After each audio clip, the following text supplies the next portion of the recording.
Hello students, I am Suman, Assistant Professor of Computer Science from Government College Jean. Today we will discuss about input and output devices of computer system. In this video, I will describe you the input device. बेटा as you all know, input devices कौन से होते हैं? That are used to give data and instruction to computer, यानी जो data और instruction जिसके द्वारा हम कंप्यूटर में रिकॉर्ड्स को या आंकड़ों को या इंस्ट्रक्शंस को जिसके थ्रू कंप्यूटर के अंदर डालते हैं उनको क्या कहा जाता है? Input device. बहुत तरह के इनपुट डिवाइसेस होते हैं। इनपुट डिवाइस डिपेंड करते हैं कि कौन से टाइप का हम इनपुट डिवाइस यूज़ कर रहे हैं। लाइक अगर हम टाइपिंग करना चाह रहे हैं then we go with the keyboard. Clicking device is our mouse. Joystick is again the sticky device, and light pen is used to type on the touch screen. So there are different types of input devices. Now I will show about the categories of input device. हमारे 5 तरह के input devices हैं. सबसे पहला है keyboard device, यानी कि की टाइपिंग के थ्रू जो हम डिवाइस यूज़ करते हैं, that is keyboard. Second one is pointing and draw device और लोकेटर डिवाइस भी बोला जाता है इनको, जिसके अंदर mouse, joystick, tracker ball, light pen और टच स्क्रीन आते हैं. थर्ड कैटेगरी है डाटा स्कैनिंग डिवाइस, जिसके अंदर image scanner, OCR, OMR, DCR और MICR आते हैं. Next category is voice recognition system, जिसके अंदर हमारा माइक्रोफोन ही आता है सिर्फ. एंड नेक्स्ट कैटेगरी इज डिजिटाइज़र. अब मैं आपको सारे के सारे डिवाइसेस जो इनपुट डिवाइस हैं उनको डिटेल में एक्सप्लेन करूँगी. सबसे पहला है कीबोर्ड डिवाइस. कीबोर्ड ये बहुत ही कॉमन और बहुत ही पॉपुलर इनपुट डिवाइस है जो कि हमें हर कंप्यूटर के साथ अटैच किया हुआ मिलता है. कीबोर्ड का जो लेआउट है वो ट्रेडिशनल टाइपराइटर की तरह ही होता है, हालांकि इसमें थोड़ी सी ज़्यादा की होती है.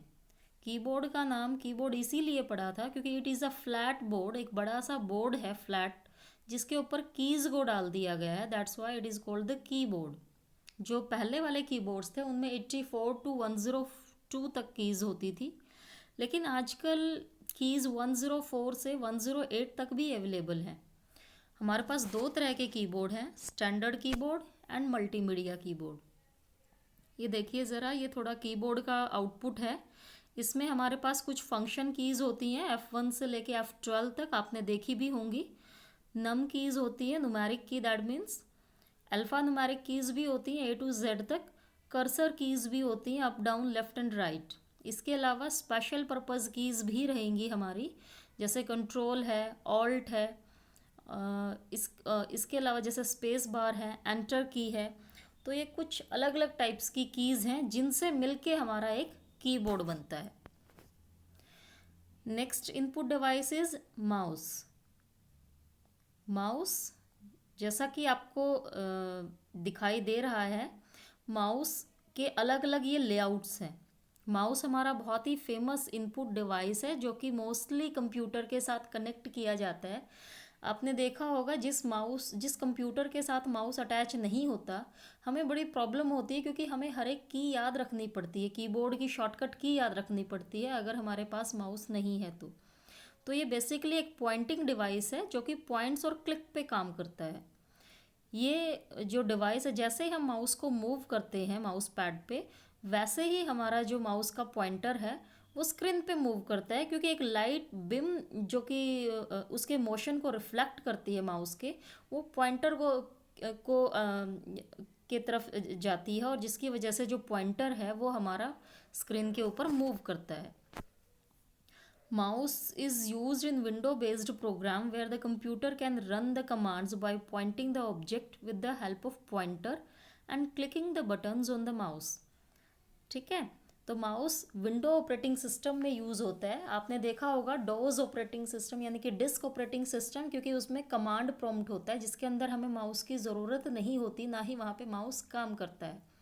जबकि अगर हम विंडोज़ के प्रोग्राम बना रहे हैं, that means we are using the MS Word, Excel, PowerPoint, desktop, Access या MS पेंट, कोई भी विंडोज़ के प्रोग्राम है, वर्ड पैड है, नोट पैड है, कोई भी इस तरह की जो चीज़ें हम यूज़ करते हैं, इस तरह के एप्लीकेशंस यूज़ करते हैं, then we have to use the mouse. Otherwise हर एक चीज़ को शॉर्टकट की लर्न करना बहुत ही ज़्यादा टिपिकल हो जाता है।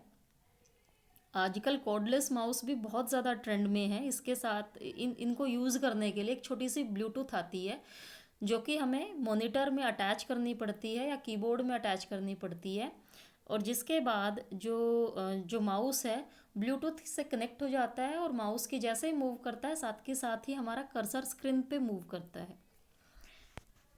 Now the next input device is our joystick, जो कि हमारे गेम पैड में यूज़ की जाती है।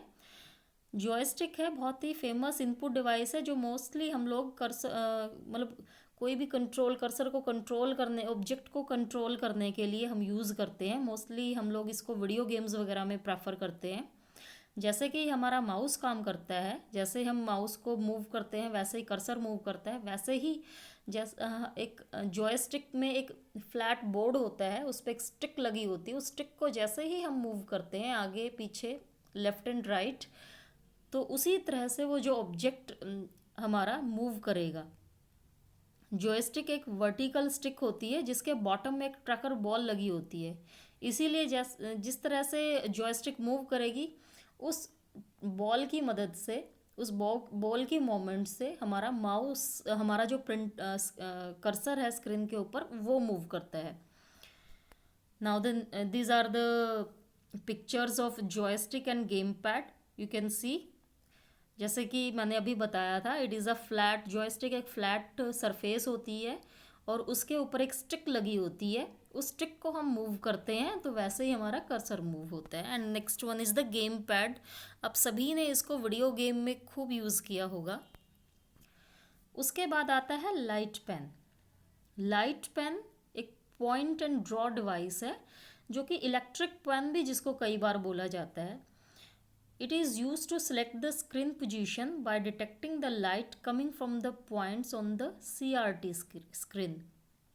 CRT स्क्रीन के ऊपर कोई भी किसी भी पोजीशन को सिलेक्ट करने के लिए, डिटेक्ट करने के लिए इसको यूज़ किया जाता है। मोस्टली ये पेंसिल की शेप का होता है।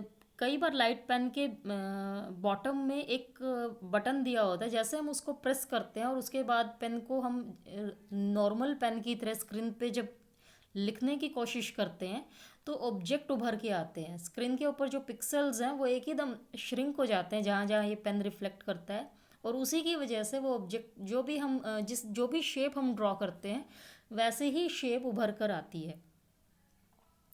By reading the saved value of graphics package can determine the coordinate of position seen by the light pen.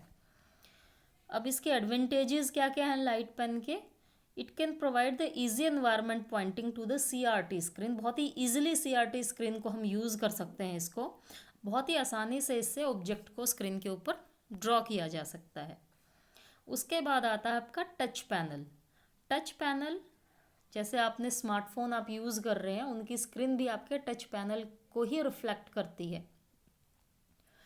Touch panel बहुत ही सेंसिटिव सरफेस की स्क्रीन होती है जो कि पॉइंटिंग के लिए यूज़ की जाती है।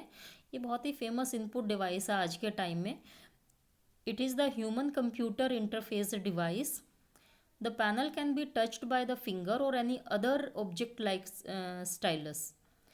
Basic touch panel senses voltage drop when the user touches the panel, and it allow the user to point at screen directly, to move the cursor around the screen or to select the icon. Also used in the latest mobile, ATM and monitor. तो touch panel क्या है? हमारी एक sensitive screen है जिसको जैसे ही हम move करते हैं तो वोल्टेज का जो ड्रॉप है, एक उसके टच पैनल में वोल्टेज ड्रॉप होती है जिसकी वजह से जो ऑब्जेक्ट है वो रिफ्लेक्ट होता है। टच पैनल हमारे स्मार्टफोन में हम बहुत यूज़ करते हैं। इसके अलावा ATM मशीन आपने देखी होंगी, वहाँ पे भी हम टच पैनल यूज़ करते हैं, but that is a very रफली टच पैनल डिवाइस। स्मार्टफोन जो है वो लेटेस्ट टेक्नोलॉजी को रिफ्लेक्ट करते हैं हमारे। Next one is the data gloves. Data gloves are very common in the virtual reality environment where the user sees the image of data glows and can manipulate the moment of virtual. तो जो हमारा data gloves है बहुत ही ज़्यादा common input device है। Video games जो students खेलते हैं उन्होंने इसको यूज़ भी किया होगा। मोस्टली मॉल वगैरह में जो छोटे छोटे वीडियो गेम्स के सेंटर्स बने होते हैं वहाँ पे इसको यूज़ किया जाता है। ये जो डाटा ग्लव्स हैं इनको डाल के जो यूज़र है उसको ऐसी फीलिंग आती है कि उसके पास एक्चुअल में उसने कुछ डाला हुआ है और उसके पास ऑब्जेक्ट एक्चुअल में मूव कर रहे होते हैं। ये इसलिए होता है क्योंकि इसके अंदर अ सीरीज ऑफ सेंसर्स लगे होते हैं जो कि हैंड को और फिंगर के मोमेंट को डिटेक्ट करते हैं। Next one is the tablet. Tablet एक वायरलेस और पोर्टेबल पर्सनल कंप्यूटर है जो कि टच स्क्रीन के जिसमें कई बार टच स्क्रीन का सरफेस भी होता है और कई बार विदाउट टच स्क्रीन भी होते हैं। जो टैबलेट है वो एक नोटपैड की तरह ही होती है, नोटबुक की तरह ही होती है, लेकिन स्मार्टफोन से थोड़ी सी बड़ी होती है। इसके बाद आते हैं डिजिटाइजर्स। डिजिटाइज़र भी अगेन एक काफ़ी फेमस इनपुट डिवाइस है जो कि पिक्चर्स को ड्रॉ करने के लिए यूज़ किया जाता है। Digitizer is use to drawing, painting, interactively selecting the coordinate position on an object. Digitizer actual में एक बड़ा सा बोर्ड होता है। ये बोर्ड हॉरिजॉन्टल भी हो सकता है एंड वर्टिकल भी हो सकता है। अगर ये हॉरिजॉन्टल होता है तो दैट मीन्स हमारी जो स्क्रीन है वो चौड़ाई में हमारा ज़्यादा डिस्प्ले होगी। अगर वर्टिकल रहेगा तो हमारा जो डिस्प्ले है डायग्राम है वो वर्टिकली ज़्यादा लेंथी दिखाई देगा। It consist of graphic tablet associated with stylus. इसके अंदर टैबलेट्स होते हैं जो कि स्टाइलस के साथ अटैच कर दी जाती हैं और इसके अंदर 100 ऑफ फाइन कॉपर वायर्स लगी होती हैं जिसकी वजह से जो स्क्रीन है वो उभर के आती है। जैसे आप स्क्रीन में देख भी रहे हैं, दिस इज़ द डिजिटाइज़र। इसके अंदर देखो वर्टिकल ग्रिड्स लगे हुए हैं, ऐसा लगता है जैसे कि ग्राफ की कोई पिक्चर है। और इसी तरह से कोई पिक्चर को ये उभारने के लिए यूज़ किया जाता है। It use to scan over drawing object और to input a set of discrete coordinate position. इसको मोस्टली ड्राइंग या किसी भी ऑब्जेक्ट को स्कैन करने के लिए, उसके कोऑर्डिनेट पोजीशन को सिलेक्ट करने के लिए यूज़ किया जाता है। ये देखिए, ये मेरे पास 3 टाइप के डिजिटाइज़र्स हैं। ये बड़े वाला डिजिटाइज़र है GICO डिजिटाइज़र जो कि काफ़ी बड़ा है, सरफेस इसकी काफ़ी बड़ी है। Second one is new glass touch screen digitiser, जो टच स्क्रीन वाले फ़ोन होते हैं उनमें भी डिजिटाइज़र होते हैं। Next one is the touch screen gadget में भी, जो कि नोटपैड है, इस टाइम नोटपैड का डिजिटाइज़र मेंशन किया हुआ है। अब बारी आती है स्कैनिंग डिवाइसेस की। स्कैन करना मतलब कोई भी जो पेज है, आपने देखे होंगे अपने आसपास, आप फोटोस्टैट की शॉप पे देखा होगा, कोई भी फ़ोटो हमें स्कैन करते हैं तो जो भी कागज़ या फ़ोटो हम उसके ऊपर रखते हैं वो कोई की प्रेस करते हैं और उसके बाद वो ऑटोमेटिकली हमारी स्क्रीन पर डिस्प्ले होने लगती है। तो ये कैसे किया जाता है, वो पॉसिबल है स्कैनर के द्वारा। स्कैनर की जो एप्लीकेशंस हैं वो अभी हम डिस्कस करेंगे। It is used in bank for scanning the digital card, cheque, cash और कोई दूसरी चीज़ें भी स्कैन करने के लिए इसको यूज़ किया जाता है। इसके अलावा बिजनेस ऑर्गेनाइजेशंस में बड़े बड़े जो पेपर्स हैं या कोई और डिवाइसेस हैं उनको स्कैन करने के लिए इसको यूज़ किया जाता है। एजुकेशन में हम सभी यूज़ करते ही हैं। किसी को कोई डॉक्यूमेंट स्कैन करके अगर उसको कंप्यूटर के अंदर डालना है, जैसे कि हमारे डिजिटल लॉकर्स होते हैं जिसके अंदर हमारे जितने भी जितने भी हमारे डॉक्यूमेंट्स हैं उनको हम स्कैन करके अपने डिजिटल लॉकर में सेफ रख सकते हैं। तो वो स्कैनिंग जो है वो लॉकर के अंदर जो आती है वो स्कैनर के द्वारा ही पॉसिबल हो पाती है। It is used in medical diagnosis to obtain the an image of the internal organ. तो ये मेडिकल सिस्टम के अंदर भी इसको यूज़ किया जाता है। कुछ स्कैनर डिवाइसेस हैं वो इस प्रकार हैं जो आपके सिलेबस में भी हैं। Image scanner, optical card recognition जिसको OCR बोलते हैं हम, OMR शीट्स आपने सुनी भी होंगी, बार कोड रीडर, BCR बोला जाता है इसको most probably, and magnetic ink character recognition, जिसको MICR ज़्यादा बोला जाता है। अब इसके बाद जो स्कैनर डिवाइसेस हैं वो कैसे काम करते हैं, किस तरह से काम करते हैं, वो अभी हम डिस्कस करेंगे। इमेज स्कैनर सबसे पहले हम बात करते हैं। स्कैनर एक ऐसा इनपुट डिवाइस है जिसके द्वारा जो टेक्स्ट है या डाटा है या ग्राफिक्स है वो कंप्यूटर के अंदर डाल दिया जाता है, through which we can transfer the printed text और graphics into the computer. Once connect scanner to PC, then data read by the scanned is captured, automatically stored in the PC as a graphic elements. जब scanner PC के साथ attach करते हैं तो उसके बाद जो डाटा है स्कैनर इस तरह से कैप्चर करता है और इस तरह से ऑटोमेटिकली स्टोर करता है कंप्यूटर के अंदर, जिससे कि जैसे कि वो एक ग्राफिक एलिमेंट है, क्योंकि स्कैनर के बाद जो डाटा स्टोर होता है वो ग्राफिक्स की फॉर्म में किया जाता है। The store data can be manipulated by Adobe Photoshop और अदर ग्राफिक प्रोग्राम। तो ये जो हमने जो स्टोर किया हुआ है डाटा, ये फोटोशॉप या दूसरे ग्राफिक प्रोग्राम के थ्रू इसको हम देख सकते हैं, इसमें एडिट कर सकते हैं, इसमें चेंजेस ला सकते हैं। Drawings, graphics, colour, black and white photos और टेक्स्ट, सभी तरह के डाटा को कंप्यूटर में स्टोर कर सकते हैं with the help of scanning mechanism. The gradation of grey scale and colour are then recorded and stored in an array. तो ये जो कलर स्केल है इसका और जो ग्रे स्केल है वो भी हम इसके अंदर स्टोर कर सकते हैं। तो ये दो तरह के स्कैनिंग डिवाइसेस दिखाई दे रहे हैं, एक फुल स्क्रीन फुल पेज का स्कैनिंग डिवाइसेस है और एक आपका हाफ पेज या कुछ इंचेस का, जिसको हम आगे डिटेल में पढ़ेंगे, ये स्कैनिंग डिवाइस है। तो scanning devices are, first one is hand held counting या फिर माउंटेड स्कैनिंग डिवाइसेस इसको बोला जाता है। Second one is pens scanning device, जिसके थ्रू हम सिर्फ एक टाइम में एक लाइन को ही स्कैन कर सकते हैं। जो आज के टाइम में सबसे ज़्यादा यूज़ किए जाते हैं वो है फ्लैट बैट स्कैनर या फिर हैंड हेल्ड स्कैनर। ज़्यादातर फ्लैट बैट स्कैनर को ज़्यादा यूज़ किया जाता है। जो फ्लैट बैट स्कैनर था उसके अंदर हम पूरे के पूरे पेज को एक टाइम में स्कैन कर सकते हैं, और जबकि हैंड हेल्ड स्कैनर के अंदर हम कुछ ही इंचेस तक 3 to 5 इंचेस तक एक टाइम में स्कैन किया जा सकता है, या हाफ पेज एक टाइम में स्कैन किया जा सकता है।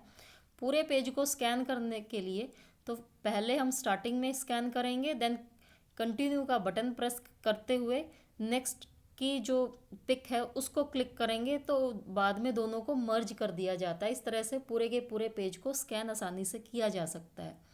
लेकिन फ्लैट बैट स्कैनर बहुत ही ईजिली वे है स्कैन करने का फुल पेज को। Now the next input device is OCR, optical character recogniser. It is an input scanning device that convert images or printed document into digital image and transfer to the computer. एक ऐसा input device जो कि image को या printed document को digital image में store करता है और उसको कंप्यूटर के अंदर ट्रांसफ़र करता है। OCR एक के सॉफ्टवेयर के थ्रू, जैसे कि फाइन रीडर हैं, करेक्टर्स ऑफ डिजिटल इमेज हैं, उनको टेक्स्ट में कन्वर्ट कर दिया जाता है और उनको एज अ डॉक्यूमेंट फाइल की तरह सेव कर दिया जाता है। OCR में भी हैंड हेल्ड OCR और फ्लैट बैट OCR। ये OCR की कुछ इमेजेस हैं। This is the hand held OCR and this is the flat bed OCR. Next is the OMR. OMR means optical mark reader. Scanning capability of recognizing a pre-specified type of mark or pencil or pen. OMR आपने सुना भी होगा, OMR sheets भी हमने देखी होंगी mostly written examination में या एंट्रेंस टेस्ट में, जहाँ पे MCQs होते हैं, that means multiple choice questions होते हैं। 4 ऑप्शंस होते हैं जिसमें से एक का आंसर सही होता है, वहाँ पे हम OMR शीट्स को मोस्टली देखते हैं। तो OMR शीट को रीड करने के लिए जो डिवाइस है वो है हमारा ऑप्टिकल मार्क रीडर डिवाइस, जो कि स्पेशल टाइप की कोई पेन या पेंसिल का कुछ स्पेशल मार्क को रीड करने में कैपेबल है। यह बहुत मोस्टली ग्रेडिंग टेस्ट के लिए, जहाँ पे ऑब्जेक्टिव टाइप क्वेश्चंस यूज़ किए जाते हैं या फिर मल्टीपल चॉइस आंसर्स को यूज़ किया जाता है, वहाँ पे इसको सबसे ज़्यादा यूज़ किया जाता है। इस टेक्निक के अंदर एक स्पेसिफिक टाइप के मार्क को रिकॉग्नाइज किया जाता है with the help of light on the page, जो कि स्कैन की जाती है और बाद में डिटेक्ट कर ली जाती है उस जो भी मार्क है उसके पैटर्न को। तो इस तरह से ये काम करता है हमारा OMR। ये आपके देखो सैम्पल हैं, जैसे कि ये क्वेश्चंस हैं। The binary equivalent of decimal 4 is, ये 4 ऑप्शंस दिए गए हैं, उनमें से जो भी एक सही है, जो भी यूज़र ने मार्क कर रखा है डार्क कलर का सर्कल को, तो ये इस तरह से ये काम करता है। एक स्पेसिफिक टाइप के डार्क पेन, ब्लैक पेन या पेंसिल के सर्कुलर वे को ये सिलेक्ट करता है। उसके बाद इस तरह से ये जैसे हमने फोटोस्टैट की मशीन देखी होंगी, उसी टाइप का इसका शेप होता है और वो OMR शीट्स को इसके अंदर आपको इंसर्ट कर दिया जाता है और उसके बाद ये ऑटोमेटिकली उस स्पेशल टाइप के जो शेप के ऑब्जेक्ट है उसको ये डिटेक्ट कर लेता है उस शेप को और उसी के अकॉर्डिंग ये चेक करता है। नेक्स्ट है आपका बार कोड रीडर। बार कोड रीडर है जो कि बार कोडेड डाटा को रीड करने के लिए यूज़ किया जाता है। बार कोड है वो अल्फ़ा न्यूमेरिक डाटा को रिप्रेजेंट करते हैं जो कि वर्टिकल लाइन से बनी होती है। इनकी लाइंस की जो लेंथ है वो डिपेंड करती है कि विड्थ कितनी है, लेंथ कितनी है, उस हिसाब से इसको रीड किया जाता है इन लाइंस को। जो स्कैनर है वो लेज़र बीम को यूज़ करता है जो कि बार कोड के जो पैटर्न्स है उसको स्कैन करने में सक्षम है। जो UPC is the most widely known for bar coding. ये देखो इस तरह से लाइनें आपने देखी होंगी, आपने कई बार कोई चीज़ें खरीदी हैं, स्पेशली मॉल से खरीदी या फिर कहीं से किसी शॉप से, इवन आपकी जो बुक है उसके पीछे भी ये स्ट्राइप्स लगी होंगी। इनके अंदर जो काम इस तरह से करते हैं कि जो लेंथ, जो वर्टिकल लाइंस हैं, इनकी मोटाई प्लस इनके विड्थ के हिसाब से लगाया जाता है कि ये किस चीज़ की स्कैनिंग है। जैसे एक अमेरिका में एक स्कैनिंग डिवाइसेस है, बार कोड रीडर है, जिसके अंदर स्टार्टिंग की जो 5 लाइनें हैं वो कस्टमर की जो शॉप है उसको रिफ्लेक्ट करती हैं एंड लास्ट की जो 5 लाइनें हैं वो उस प्रोडक्ट को रिफ्लेक्ट करती हैं। तो उस हिसाब से उसको रीड किया जाता है। हर जगह के अपने बार कोड रीडर के अपने अकॉर्डिंग अलग अलग हिसाब होते हैं, उसी के अकॉर्डिंग ये करता है। जैसे कि इसके अंदर ग्रॉसरी प्रोडक्ट के लिए 0 रिप्रेजेंट हो रही है और ड्रग्स या हेल्थ या दूसरे तरह के प्रोडक्ट्स के लिए 3 यूज़ किया जा रहा है। This is your bar code. ये आपने देखे भी होंगे, आपने शॉप पे या बड़ी बड़ी दुकानों पे देखा होगा, या जो एयरलाइंस वगैरह है वहाँ पे ये स्पेशली कोई भी चीज़ होती है उसको इस तरह से आगे क्लिक, ऐसे जैसे ही उस वर्टिकल लाइंस के आगे करते हैं वो ऑटोमेटिकली क्लिक की आवाज़ आती है वहाँ से, यानी कि वो उसने डिटेक्ट कर लिया है। इस तरह से वर्क करता है जैसे इसमें दिखाई दे रहा है कि कोई भी ऑब्जेक्ट है उसके आगे लेके जाओ और उसके ऊपर ये स्कैन कर रहा है, स्कैनिंग के बाद वो ऑटोमेटिकली क्लिक हो जाता है। क्लिक का मतलब है वो इमेज इसके पास कैप्चर हो गई है और इसने उसको डिटेक्ट कर लिया है। उसके बाद आता है आपका मैग्नेटिक इंक करेक्टर रिकॉग्नाइजेशन। ये हम बैंक में ज़्यादातर यूज़ करते हैं। It is use by the banking industry for faster processing of large volume of checks.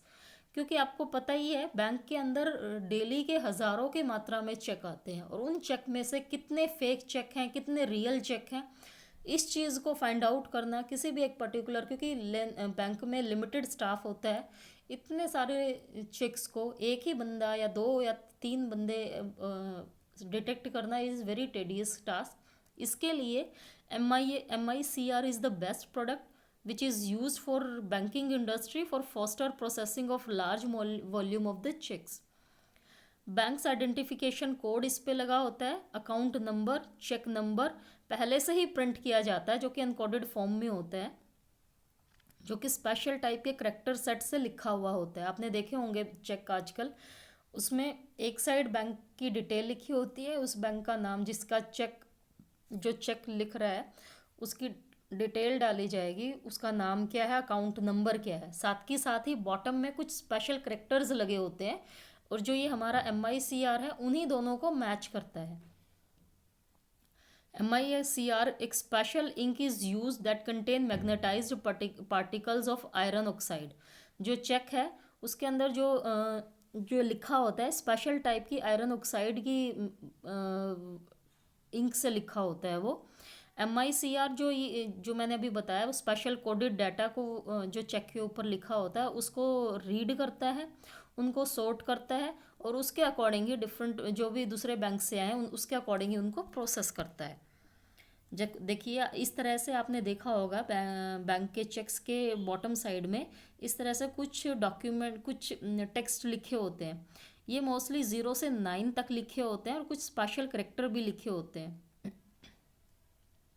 MICR सिर्फ बैंकिंग इंडस्ट्री ने ही अडॉप्ट किया है इसको, बाकी इंडस्ट्रीज ने रिजेक्ट कर दिया क्योंकि इसके अंदर सिर्फ 14 सिंबल ही होते हैं। That means it support only the 14 symbols only. जबकि इंडस्ट्री को जैसे कोई भी दूसरी इंडस्ट्रीज़ हैं उनको बहुत ज़्यादा सिंबल्स की ज़रूरत है क्योंकि 14 के अंदर उनके सारे के सारे प्रोडक्ट लिमिटेड नहीं हो पाते। तो इसी वजह से दूसरी इंडस्ट्रीज़ MICR को यूज़ नहीं करती। It is only use by the bank industry. ये देखो MICR की ये फुल डिवाइस है, किस तरह से चेक आता है, किस तरह से उसमें इंसर्ट कर दिया जाता है और वहाँ से वो रीड करता है। This is the pic of MICR, how it is work. देखिए चेक भी दिखाई दे रहा है, उस पर सिग्नेचर मारा है, उस पर जो अकाउंट नंबर डिटेल मैच करता है और उसको डिटेक्ट करने के बाद वो प्रोसेसिंग करता है उसकी। उसके बाद आते हैं next input device is our voice recognition system. जो वॉइस रिकॉग्नाइजेशन सिस्टम है ये that allow the voice interaction with computer. Computer के अंदर जो हमारी वर्बल इंट्रैक्शन है उसको रिकॉर्ड करता है, उसको अलाउ करता है। It allows a person to input data to computer system by speaking to it. हम बोल के कंप्यूटर सिस्टम को इंस्ट्रक्शन दे सकते हैं वॉइस रिकॉग्नाइजेशन सिस्टम के द्वारा। It is use to initiate graphic operations और टू एंटर डाटा। कोई भी ग्राफिक ऑपरेशंस के बारे में हमें इंस्ट्रक्शन देनी है, कोई डाटा एंट्री के लिए इंस्ट्रक्शन देनी है, तो वो चीज़ें हम वर्बली इसके थ्रू दे सकते हैं। The system operates by matching an input against a predefined dictionary of words and phrases. जो कंप्यूटर के अंदर पहले से ही कुछ डिक्शनरी, कुछ वर्ड्स और कुछ फ्रेजेस कंप्यूटर के अंदर फीड कर दिए गए हैं और जो हमारा सिस्टम है जो भी हम बोलते हैं वो एज अ इनपुट लेता है और उस इनपुट डाटा को उसके जो प्री डिफाइंड डिक्शनरी के वर्ड्स हैं उनके साथ मैच करता है। जब वो मैच हो जाते हैं तो उसके अकॉर्डिंग वो रिस्पोंड करता है। Currently, voice recognition system have limited success because the correct interpretation by the machine of the large number of words in the vocabulary of language is difficult. आज के टाइम में इसको ज़्यादा सक्सेस नहीं मिल पाई है क्योंकि जो मशीन है उसकी लिमिटेड से वोकेबलरी होती है, जबकि जो बोलने वाले हैं उनकी जो वोकेबलरी है साथ के साथ ही जो प्रोनंसिएशन है वो मशीन में जो फीड की गई फ्रेज़ है या वर्ड का साउंड है उससे और जो जनरल लैंग्वेज है उसके साउंड से बहुत ही ज़्यादा डिफ़र करती है, जिसकी वजह से हम जो बोलते हैं बेशक वो मशीन में फीड की गई है उसके बाद भी जो प्रोनंसिएशन के डिफरेंस की वजह से जो मशीन है उसको वो समझ में नहीं आती और वो क्वेश्चन मार्क के साइन को डिस्प्ले करवाता है। इस वजह से जो वॉइस रिकॉग्नाइजेशन सिस्टम है उसको ज़्यादा सक्सेस नहीं मिल पाई है। Mic mostly voice recognition system के लिए यूज़ किया जाता है। ये देखिए ये माइक्रोफोन है और ये दूसरी तरह के स्पीच रिकॉग्नाइजेशन सिस्टम है जो कि किसी भी कंप्यूटर के साथ अटैच किए गए हैं। उसके बाद नेक्स्ट इनपुट डिवाइस है आपका डिजिटल कैमरा। डिजिटल कैमरा भी आपका एक तरह का इनपुट डिवाइस है जो कि फ़ोटोग्राफ्स को, इमेज को इलेक्ट्रॉनिकली स्टोर करने के लिए यूज़ किया जाता है। ये इमेजेस को कैप्चर करता है with the help of camera lens और उसको डिजिटली स्टोर करता है। The quality of digital camera is typically judged on how many pixels can be captured in image. जो इमेज में पिक्सल्स की लेंथ है उसके ऊपर डिपेंड करता है। अगर पिक्सल्स बहुत कम है तो ऑब्वियसली जो पिक्चर है वो बहुत ही ब्लर मिलेगी और अगर पिक्सल्स की स्ट्रेंथ ज़्यादा है तो पिक्चर बहुत ही क्लियर आती है।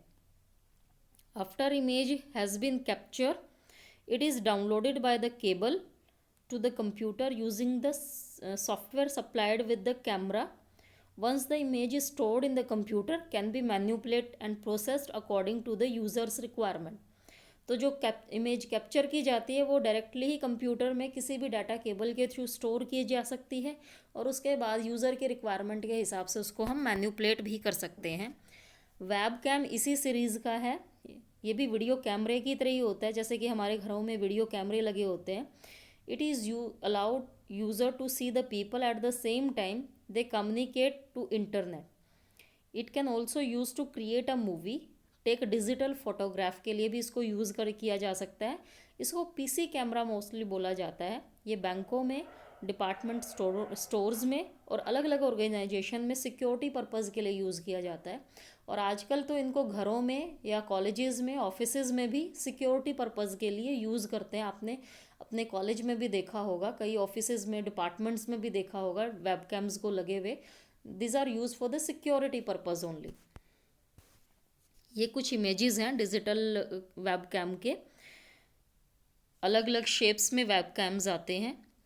तो हमारे इनपुट डिवाइसेस हो गए, जितने भी स्कैनिंग डिवाइसेस हैं, MICR, OCR, OMR, bar code reader and image scanner, all are the digital scanning devices.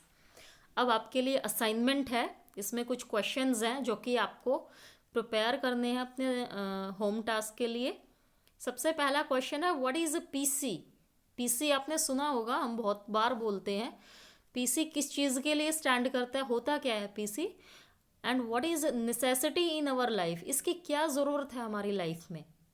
Second question is, what are the impacts of computer in our society. हमारी society पे computer का क्या impact है. क्या सोचते हो आप, अगर कंप्यूटर ना हो तो सोसाइटी पे क्या असर है. अगर कंप्यूटर इस टाइम है तो सोसाइटी पे क्या फ़र्क पड़ रहा है. टाइप्स ऑफ कंप्यूटर आपको बताने हैं ब्रीफ में. और इसके अलावा next question is, what is computer system, explain with NEET sketch. Computer system होता क्या है और properly neat and clean fashion में आपको इसको बताना है. What is computer memory. Computer की मेमोरी किसको बोला जाता है. And compare and contrast between the main and secondary memory. ये आजकल हम चैप्टर पढ़ भी रहे हैं. कंप्यूटर की मेमोरी होती क्या है, प्राइमरी मेमोरी और सेकेंडरी मेमोरी में डिफरेंस क्या है, आपको प्रॉपर असाइनमेंट है, आपको बनानी है. And what are the role of input and output devices. List out some latest available input output device and explain in brief. आपको लेटेस्ट इनपुट और आउटपुट डिवाइसेस को बताना है और उनको ब्रीफ में डिफाइन भी करना है. और जो आज के लेक्चर का मैंने अभी बताया है, इनपुट डिवाइस को डिटेल में बताइए. आउटपुट डिवाइस मैं आपको नेक्स्ट वीडियो में बताऊंगी, क्योंकि ये बहुत ही लेंथी वीडियो हो जाती है अगर मैं आउटपुट डिवाइस भी इसी के अंदर मेंशन करती. तो सिर्फ इनपुट डिवाइसेस का है अभी. इनपुट डिवाइस मैंने आपको डिटेल में बताए हैं. आपको उन्हीं को डिटेल में याद करना है, एक्सप्लेन करना है और उसके बाद उनको राइट आउट करना है. Okay student, thanks for watching. और मैं होप करती हूँ कि आपके लिए ये मेरा वीडियो बहुत ही बेनिफिशियल रहेगा, क्योंकि मैंने बहुत ही सिंपल और इजी वर्ड्स में इसको आपके लिए तैयार किया है. तो I hope it will help you in some way. Thank you so much.